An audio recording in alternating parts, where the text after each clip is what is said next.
Bismillahirrahmanirrahim. Assalamualaikum warahmatullahi wabarakatuh. Innal hamdalillah nahmaduhu wa nasta'inuhu wa nastaghfiruh wa na'udzu billahi min shururi anfusina wa min sayyiati a'malina. May yahdihillahu fala mudilla lahu wa may yudlil fala hadiya lahu. Ashhadu an la ilaha illallah wa ashhadu anna Muhammadan abduhu wa rasuluhu, amma ba'd. Jamaah salat maghrib yang dirahmati oleh Allah Subhanahu wa taala. Alhamdulillah, segala puji bagi Allah Subhanahu wa taala atas nikmat dan karunia-Nya kepada kita semua. Salam dan salawat kepada Nabi kita Muhammad sallallahu alaihi wasallam. Jamaah salat maghrib yang dirahmati oleh Allah Subhanahu wa taala. Alhamdulillah, kita melanjutkan pembahasan kita dari kitab yang berjudul Qisasul Anbiya'i Al-Qasasul Haqq, kisah-kisah yang benar terkait kisah nabi-nabi Allah Subhanahu wa taala yang dikarang oleh Syekh Abdul Qadir Syaibatul Hamdi rahimahullahu taala. Dan alhamdulillah kita berada pada bagian-bagian terakhir dari kitab ini, dari kisahnya Nabi Isa alaihissalam dan yang terkait dengan Nabi Isa alaihissalam. Pada pertemuan yang lalu kita sudah menyebutkan ya terkait bagaimana kejahatan orang-orang Yahudi kepada orang-orang Nasrani dan juga kepada agama Nasrani, dan diantaranya adalah di mana salah seorang Yahudi yang kemudian dinamai dengan nama Paulus, yang sebenarnya namanya adalah Shaul al-Yahudi, ya, kemudian ketika dia berpura-pura masuk ke dalam agama Nasrani, kemudian dia disebut atau diberikan nama dengan nama Paulus, dan dialah yang kemudian banyak merubah ajaran yang dibawa oleh Nabi Isa alaihissalam. Dan kita sebutkan bahwasanya dalam kitab yang berjudul 100 tokoh yang paling berpengaruh sepanjang sejarah umat manusia, yang nomor satu adalah Nabi kita Muhammad sallallahu alaihi wasallam. Padahal kalau dilihat dari segi jumlah pengikut, agama yang paling banyak pengikutnya adalah agama Nasrani, yang seharusnya yang nomor satu di situ adalah Nabi Isa alaihissalam.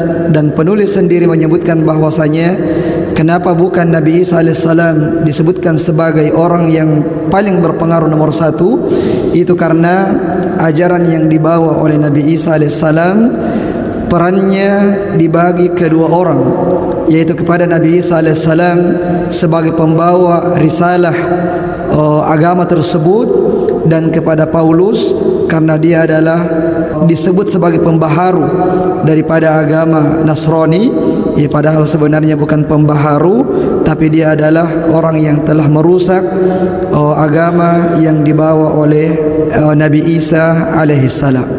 Nah, jadi pengaruh yang dibawa oleh Paulus dalam agama Nasrani itu terhitung sangat besar. Nah, kemudian jamaah yang dirahmati oleh Allah Subhanahu wa taala, pertemuan yang lalu juga kita sudah sebutkan bahwasanya setelah diangkatnya Nabi Isa ke langit, maka beberapa dari muridnya, diantaranya adalah Barnaban, menulis Injil yang disebut dengan Injil Barnaban, ya, Injil Barnaban, yang dimana dia tulis Injil tersebut dalam rangka untuk menepis dan juga membantah pandangan-pandangan yang disampaikan oleh Paulus tersebut, ya, yang telah banyak menyimpang dari ajaran yang dibawa oleh Nabi Isa alaihissalam. Jadi di zaman Nabi Isa alaihissalam itu Injil belum ditulis. Ya, belum ada Injil yang tertulis di zamannya Nabi Isa alaihissalam. Nanti setelah meninggalnya Nabi Isa alaihissalam, ya barulah kemudian muncul beberapa Injil. Dan di antara Injil yang pertama adalah Injil Barnaban, ya, Injil yang paling sahih dibandingkan dengan Injil-Injil yang lain. Di mana di dalam Injil Barnaban, Barnaban sudah menyebutkan dan membantah ajaran yang dibawa oleh Paulus. Ya, misalnya di antaranya adalah membantah bahwasanya Isa al-Masih merupakan ibnullah, merupakan anak Tuhan. Itu semuanya dibantah. Begitu pula dengan disebutkan di dalam Injil Barnaban penolakan khitan yang telah disebutkan oleh Paulus, bahwasanya ya, ajaran agama Nabi Isa alaihissalam itu dilarang berkhitan, padahal itu merupakan syariat yang dibawa oleh Nabi Isa alaihissalam kemudian dirubah oleh Paulus. Begitu pula dengan Paulus ini, dia menghalalkan daging-daging yang najis yang telah disebutkan oleh Nabi Isa alaihissalam. Ya, di antaranya misalnya adalah babi, anjing dan sebagainya. Dan di dalam kitab Injil Barnaban disebutkan semua bahwasanya itu adalah makanan-makanan yang dilarang di dalam agamanya. Nah, kemudian setelah adanya Injil Barnaban, belakangan muncul lagi Injil-Injil yang sangat banyak, namun ada 4 yang terkenal, dan 4 ini yang kemudian dijadikan sebagai rujukannya, ya, dijadikan sebagai rujukan dalam agama Nasrani. Kitab Injil tersebut, berkata penulis rahimahullahu taala, wa qad ajma'a mu'arrikhun nasraniyah ala annahu kanat fil usuril ghabirah anajilu syatta. Jadi para ahli sejarah dari kalangan Nasrani telah sepakat bahwasanya di zaman dulu itu ada banyak sekali Injil. Ya, jadi sepakat ahli sejarahnya, bukan perbedaan pendapat, tapi disepakati oleh ahli sejarah mereka bahwasanya di zaman-zaman dulu itu ada sangat banyak Injil. Nah, qad akhadhat biha firaqun masihiyyah qadimah, yang telah dijadikan sebagai rujukan oleh orang-orang Nasrani pada zaman dulu. Wa anna kulla firqatin min hadhihi al-firaq lam takun tatamassak illa bi injiliha. Dan setiap golongan, ya, setiap kelompok, dia cuman menjadikan kitab satu Injil sebagai rujukannya. Ya, jadi banyak Injil dan setiap kelompok ada Injilnya tersendiri. Dan setiap Injil ini berbeda-beda antara satu dengan Injil yang lain. Ya, sehingga mereka adalah kelompok-kelompok yang sangat banyak yang memiliki perbedaan pandangan yang sangat tajam antara satu kelompok dengan kelompok yang lain.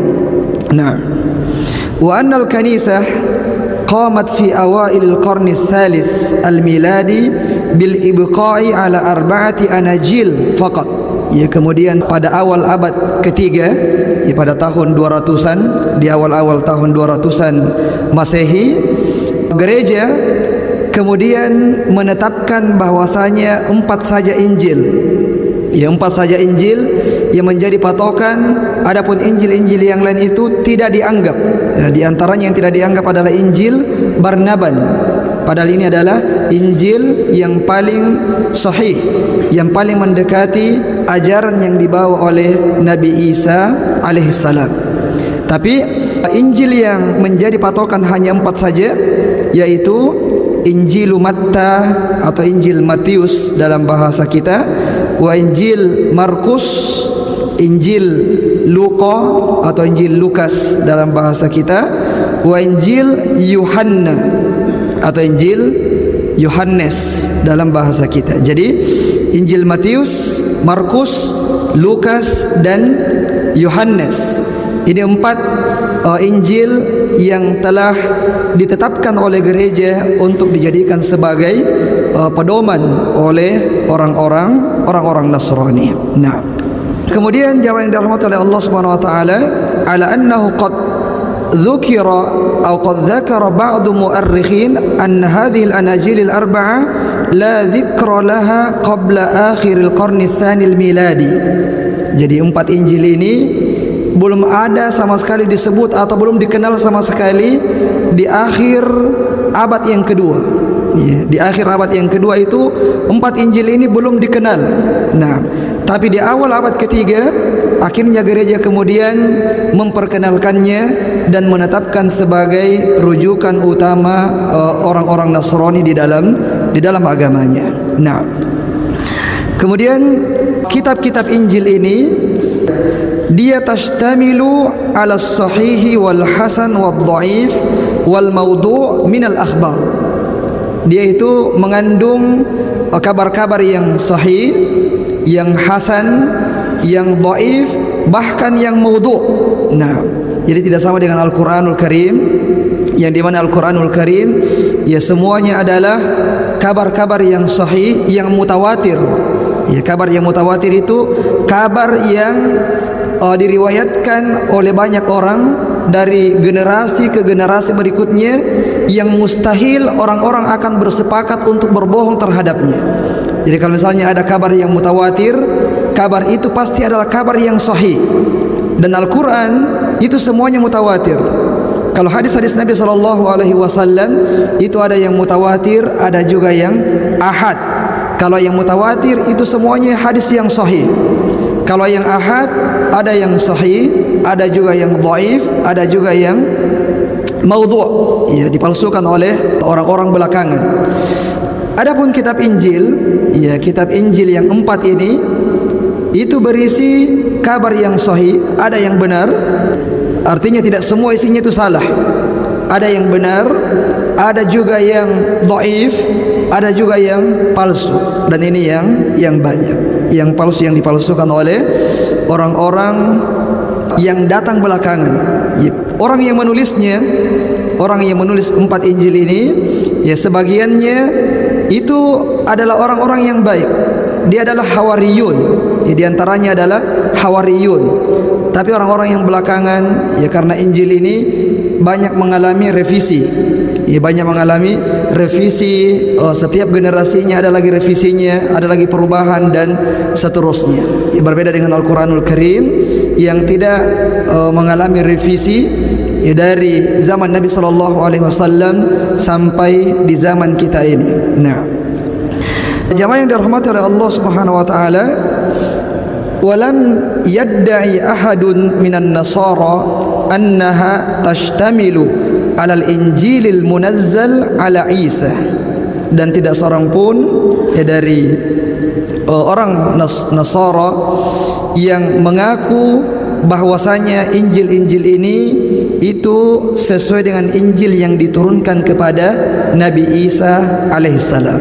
Ya, jadi tidak seorang pun di antara mereka pada zaman itu yang mengklaim bahwasanya Injil-Injil ini adalah sesuai 100% dengan apa yang diturunkan oleh Allah Subhanahu wa taala kepada Nabi Isa alaihissalam. Nah, ya, jadi mereka sendiri yang mengakui hal tersebut. Nah, kemudian jemaah yang dirahmati oleh Allah Subhanahu wa taala, tentu saja di antara yang benarnya, ya, dari kitab Injil ini atau sebagiannya dari kitab Injil ini adalah misalnya dalam kitab Injil Matius dan Markus, itu tidak satupun ayat di dalamnya yang menyebutkan bahwasanya Nabi Isa alaihissalam adalah ibnullah, adalah anaknya Allah.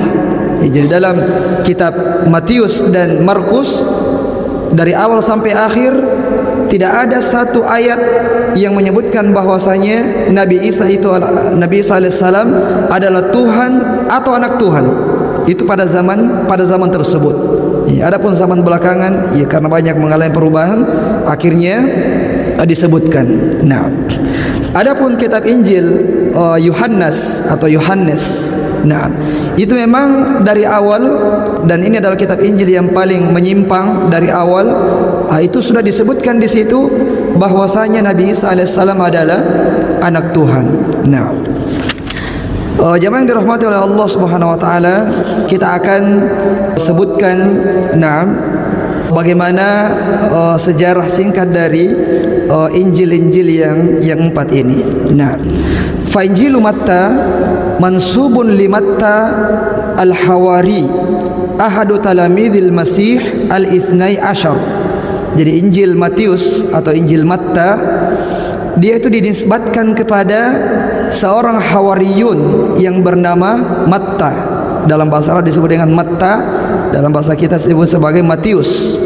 Dan dia adalah ahadu talamidil Masih, salah satu dari muridnya Nabi Isa alaihissalam, yaitu Hawariyun yang berjumlah 12 orang. Ya, salah satunya adalah Matta, dan Barnaban juga adalah salah satu dari Hawariyun itu, yang juga memiliki kitab Injil. Nah, jadi Injil Matta atau Matius itu dinisbatkan kepada seorang Hawariyun yang bernama Matta atau Matius. Dan Matta ini, ya, setelah diangkatnya Nabi Isa ke langit, maka dia tidak tinggal lama-lama di Palestina, tapi dia berkelana untuk menyebarkan dakwah yang dibawa oleh Nabi Isa alaihissalam. Nah, dan wa qad ikhtalafa an-nasara fi tarikh tadwini hadzal Injil, dan orang-orang Nasrani berbeda pendapat kapan dikarangnya kitab Injil Matta ini. Ya, sebagian di antara mereka ada mengatakan tahun 37, 38, 41, 43, 48, 61, 62, 63, 64. Banyak sekali pendapat ya terkait kapankah dibuatnya Injil Matta ini. Yang ini juga menunjukkan ya tentang kevalidan atau tidak validnya Injil Matta itu dinisbatkan kepada seorang Hawariyun yang bernama Matius. Nah, begitu pula wa qad tanaza'a an-nasara kadzalik fil lughati allati kataba biha hadzal Injil atau kutiba biha hadzal Injil wa fil baladi alladhi ullifa fihi. Bahkan bahasa aslinya pun ya mereka berbeda pendapat apa bahasa asli dari Injil Matius itu. Ada yang mengatakan bahasa aslinya adalah bahasa Ibrani, ada yang mengatakan bahasa aslinya adalah bahasa Suryani. Bahasa Suryani ini bahasanya siapa kemarin itu yang sempat viral? Mama Gufron, ya, bahasa Suryani. Ya, nah, memang ada bahasa Suryani ya, tapi tidak sesuai dengan yang disebutkan oleh Mama Gufron itu. Nah, jadi ada yang mengatakan bahasa Ibrani, ada yang mengatakan bahasa Suryani, ada yang mengatakan bahasa Aram, bahasa di Palestina pada waktu itu, dan ada yang mengatakan bahasa Yunani. Ya, jadi mereka berbeda pendapat tentang apa bahasa asli dari Injil Matius ini. Nah, makanya tidak ada itu dikenal atau kita dengarkan lomba menghafal kitab Injil. Ada yang pernah dengar? Ya, musabaqah hifdzil Injil. Tidak ada ya? Ya, karena sampai bahasa aslinya pun mau dihafal, misalnya orang mau menghafal ini, menghafal versi bahasa Indonesianya kah? Ya, versi bahasa Inggrisnya kah? Versi bahasa aslinya, apa bahasa aslinya Injil itu? Apakah Ibrani, ataukah Yunani, ataukah Aram, atau bahasa Suryani? Ya, tidak ditahu. Beda dengan Al-Quranul Karim yang semua kaum muslimin sepakat, ya, bahkan bukan cuma kaum muslimin, semua manusia sepakat bahwasanya bahasa aslinya Al-Quran adalah bahasa Arab. Nah, bahasa Arab, dan orang-orang menghafalkannya dengan bahasa Arabnya, bukan dengan terjemahannya. Nah, dan Allah Subhanahu wa taala ya menjaga kitab Al-Qur'anul Karim sehingga mudah untuk dihafalkan oleh kaum muslimin. Ada yang menghafalkannya masih anak-anak, ada yang menghafalkannya sudah tua, ya baru bisa menghafalkannya, ada yang sibuk tapi bisa menghafalkannya, dan sebagainya.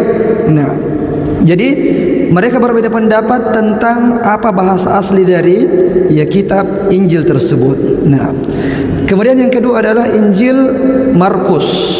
Nah, fa muallifuhu asluhu minal yahud aidan wa kanat usratuhu tuqimu bi Urshilim atau Yerusalem fi waqti zuhuril Masih lakinnahu laysa minal hawariyin. Nah, kalau ini Markus dia bukan hawariyin. bal huwa tilmidhu li Petrus ya, ada Petrus al-kabirul hawariyin, ya, kabirul hawariyin. Dia adalah di antara pembesarnya hawariyin. Ya, Petrus itu adalah di antara pembesarnya hawariyin, dan dia punya murid yang bernama Markus. Yang kemudian ya, Markus ini menulis Injil yang disebut dengan Injil Markus. Wa fit tarikh anna hadzal Injil katabahu Bitrus raisul hawariyin an Markus.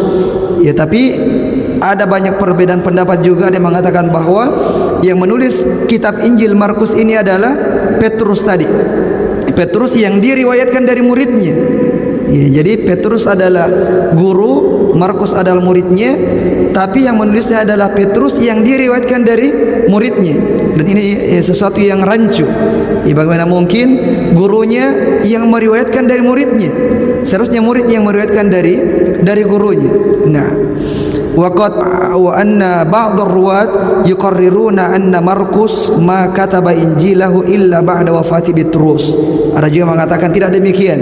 Yang benar adalah Markus yang menulisnya, tapi nanti dia tulis setelah meninggalnya gurunya yaitu Petrus. Nah, taib jamaah yang dirahmati oleh Allah Subhanahu wa taala, dan juga Markus ini ghairu annahu dia juga la yastakir fi Filistin. Dia juga tidak menetap di Palestina. Dia juga berkelana dan akhirnya meninggal dunia di Mesir. Ya, setelah banyak mengajak orang-orang di situ menjadi pengikut agama Masihi atau agama Nasrani. Dan Matta tadi dia meninggalnya di Habasyah. Ya, setelah juga mendakwahkan agama yang dibawa oleh Nabi Isa alaihissalam di negeri Habasyah.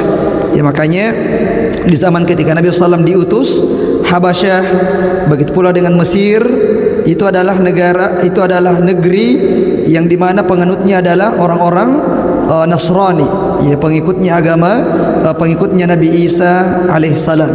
Nah, karena ya mereka adalah hasil dakwah dari Hawariyun tadi, ya, hasil dakwahnya Markus dan juga Matius di Habasyah. Nah, amma Injil Luqah atau Lukas, fa muallifuhu laisa minal hawariyin, ya, bukan hawariyin. Wa kadzalika la min talamidil hawariyin, bukan juga muridnya hawariyin. Ya, kalau dua Injil yang tadi, Matius itu hawariyin yang menulisnya, kemudian Markus muridnya hawariyin. Kalau Lukas bukan hawariyin, bukan juga muridnya hawariyin. Innama tatalmadha li Paulus. Dia adalah muridnya siapa? Paulus. Ya, dia adalah muridnya Paulus yang dulunya adalah orang Yahudi, kemudian pura-pura masuk agama Nasrani untuk mengacaukan ajaran Nasrani ini tersebut. Ya, sebagaimana dalam agama kita ini juga ada yang namanya Abdullah bin Saba, yang juga orang Yahudi, kemudian pura-pura masuk agama Islam untuk melakukan perubahan-perubahan dalam agama Islam itu. Nah, kemudian lahirlah dari Abdullah bin Saba ini orang-orang Syiah. Nah, dari Abdullah bin Saba tadi. Begitu pula dengan Paulus, ya, lahirlah pemahaman agama Nasrani yang sekarang ini, yang dianut, yang dipahami oleh orang-orang Nasrani, itu adalah ajaran yang dibawa oleh Paulus yang telah merubah ajaran yang dibawa oleh Nabi Isa alaihissalam. Nah, jadi Lukas ini dia adalah muridnya Paulus, dan dia mengarang kitab Injil yang tentu saja ya banyak kemungkaran di dalam ya kitabnya. Kemudian yang keempat adalah Injil Yohanes atau Yuhanna, fa muallifuhu mahallu niza' syadid amik baina ulama'in Nasara. Ya, bahkan di kalangan ulama Nasrani pun ya mereka berbeda pendapat yang sangat tajam siapakah penulisnya. Ya, siapakah penulisnya? Ada yang mengatakan yang menulisnya adalah ahadul hawariyin, salah satu hawariyin yang bernama Yohanes. bin Zaidi As-Sayyad, dan sebagian lagi mengatakan perkataan yang lain.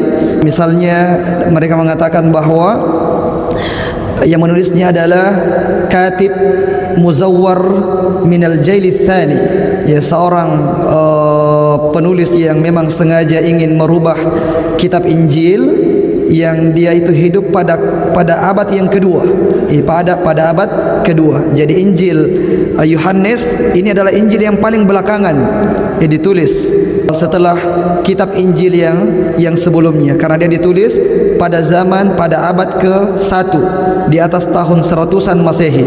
Nah, jemaah yang dirahmati oleh Allah Subhanahu wa taala, dan wahadhil anajilul arba'ah, 4 Injil ini, Matta atau Matius, Markus, Lukas, Yohanes, mutanaqidatun fi syakliha wa maudu'iha. Keempatnya itu saling berbeda-beda, ya, pada pembahasannya, isinya di dalam itu berbeda-beda, dan semuanya disebut dengan kitab Injil, ya, tapi isinya berbeda-beda, bahkan banyak yang bertentangan antara satu dengan yang lainnya. Famin suwar ikhtilafiha fi madhhariha al-'am anna ishahati fusul Injil Matta 28 ishahan. Di antaranya adalah yang paling umum, misalnya Injil Matius itu mengalami 28 kali revisi, Markus 16 kali revisi, Lukas 24 kali revisi, dan Yohanes 21 kali revisi. Ya, jadi semuanya mengalami revisi dari zaman ke zaman setelahnya. Ya, selalu mengalami revisi yang banyak, sehingga mengalami perbedaan yang signifikan. Nah, misalnya di antara perbedaan yang sangat mencolok adalah dalam Injil Matta atau Matius disebutkan bahwa Isa adalah min auladi Sulaiman bin Daud, keturunan dari Nabi Sulaiman bin Daud. Nah, sementara dalam kitab Injil Lukas disebutkan bahwa Isa adalah min auladi Nathan bin Daud, ya, bukan keturunan dari Nabi Sulaiman, tapi keturunan dari Nathan, ya, bin Daud. Nah, dalam Injil yang lainnya, Injil Lukas, yuqarriru anna Saltayil bin Nairi, ya, disebutkan perkataan yang lain, ya, bukan keturunan dari Nabi Sulaiman bin Daud, bukan juga keturunan dari Nathan bin Daud, tapi dari keturunan yang berbeda, ya. Dan banyak sekali, ya, perbedaan-perbedaan yang terdapat di dalam kitab Injil ini. Nah, jadi jemaah yang dirahmati oleh Allah Subhanahu wa taala, kenapa Injil itu berbeda-beda antara satu Injil dengan Injil yang lain?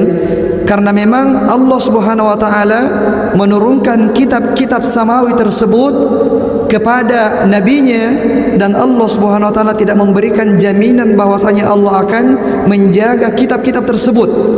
Karena memang, ya, agama yang mereka bawa adalah agama yang terbatas waktunya, ya, terbatas waktunya.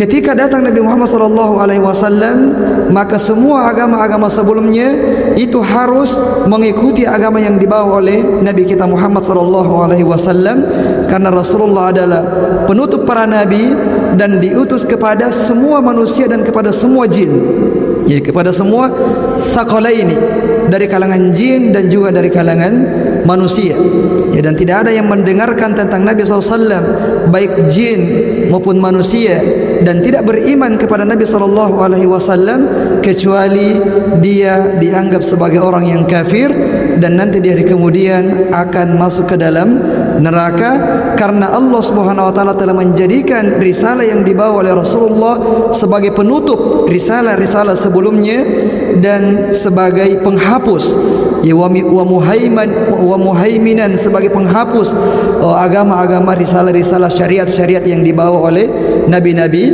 sebelumnya. Dan kenapa Allah Subhanahu wa taala menjaga Al-Qur'anul Karim? Karena Al-Quran akan menjadi pedoman bagi manusia dan jin sampai hari kemudian, ya.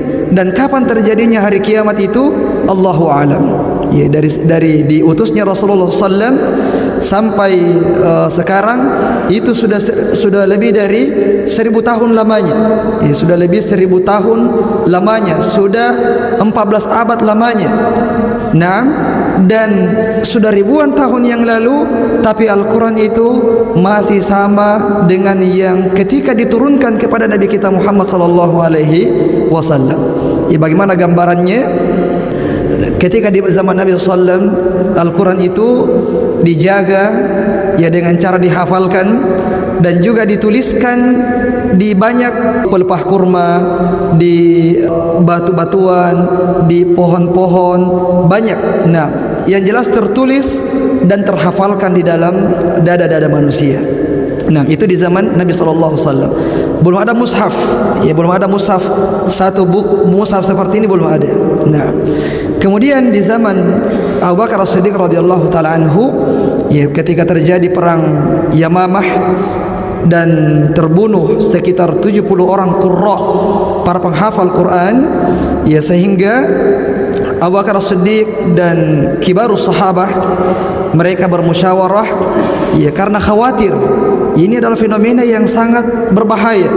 Banyak qurra kita yang meninggal dunia dan mereka adalah para penjaga Al-Quran.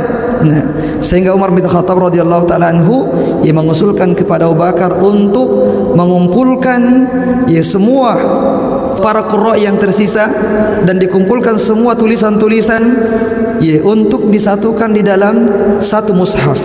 Disatukan dalam satu mushaf. Dibentuklah timnya para qurra yang memang hafalannya adalah hafalan yang sangat mutkin. Di antaranya adalah Zaid bin Thabit. Mereka dikumpulkan semuanya untuk menyusun atau mengumpulkan Al-Quran dalam satu mushaf.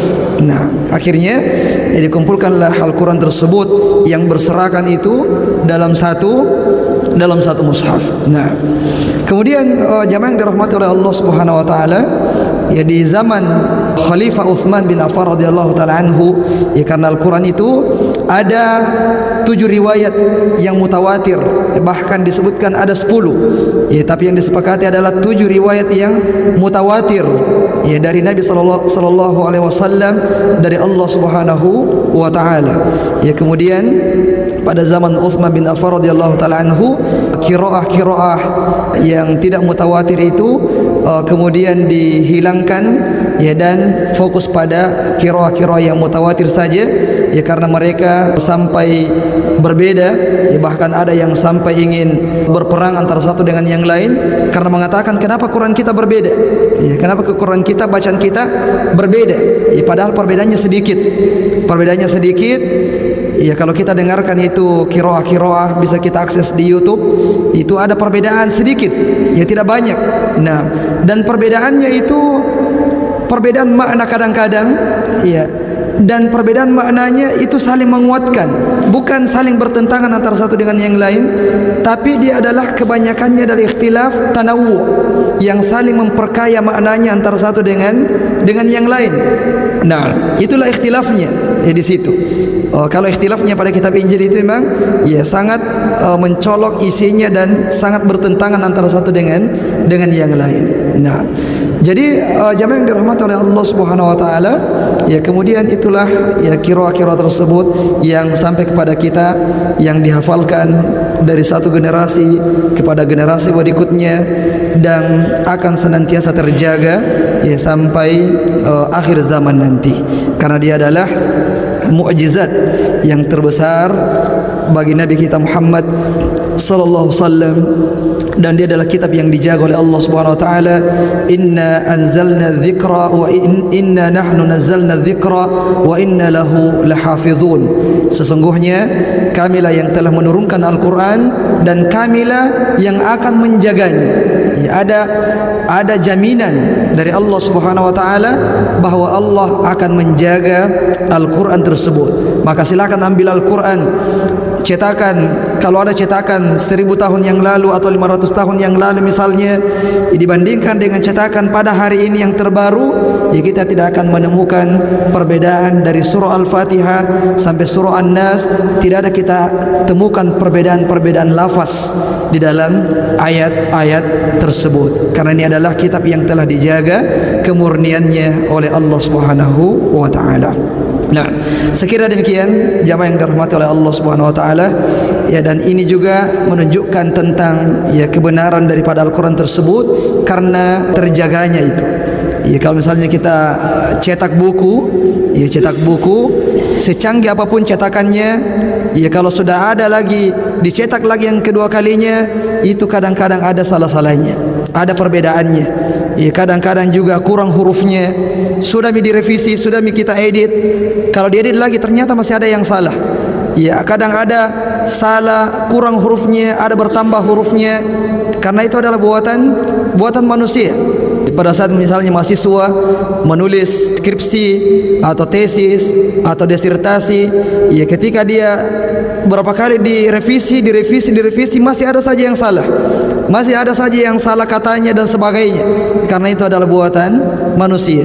Tapi Al-Quranul Karim, karena dia adalah kalamullah, perkataan Allah Subhanahu wa taala, dan Allah menjaganya, maka tidak akan mungkin kita akan mendapati ya kemungkaran atau kehilafan yang ada di dalamnya.